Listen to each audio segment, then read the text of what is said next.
হামাসের নতুন প্রধান নেতা ইয়াহিয়া সিনওয়ার মধ্যস্থতাকারী দেশগুলোকে জানিয়েছেন তিনি দখলদার ইসরায়েলের সঙ্গে যুদ্ধবিরতি চুক্তি এবং যুদ্ধের পুরোপুরি অবসান চান। সিনওয়ারের এই বার্তা ইসরায়েলকে পৌঁছে দিয়েছে মিশর এবং কাতারের আলোচনাকারীরা।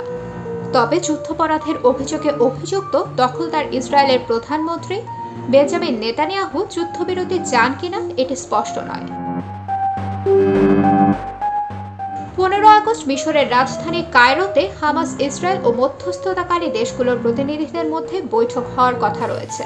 মিশর, কাতার এবং যুক্তরাষ্ট্র 3 দেশই বলেছে বৃহস্পতিবারের বৈঠকের মাধ্যমে তাদের একটি সমাধানে পৌঁছাতে হবে।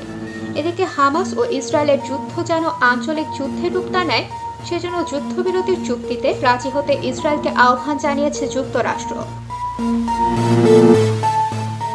এদিকে রোববার গাজা সিটির একটি ভবন লক্ষ্য করে বোমা হামলা চালায় দখলদার ইসরায়েল। মুহূর্তেই ধ্বংসস্তূপে পরিণত হয় ওই এলাকা। কয়েকজন হতাহত হয়েছেন। ইসরায়েল বাহিনীর দাবি হামাস সদস্যদের অবস্থান লক্ষ্য করে হামলা চালানো হয়। অন্যদিকে খান ইউনিস থেকে ফিলিস্তিনিদের সরে যেতে নির্দেশ দিয়েছে ইসরায়েলি বাহিনী।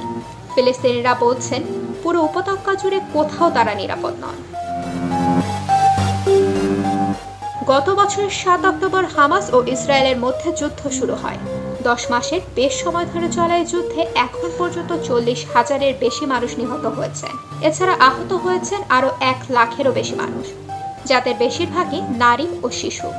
গত 3-4 মাস ধরে এই যুদ্ধ থামাতে বেশ কয়েকবার চেষ্টা চালানো হয়েছে, কিন্তু নেতানিয়াহুর একগুঁয়েমির কারণে এটি এখনো সম্ভব হয়নি।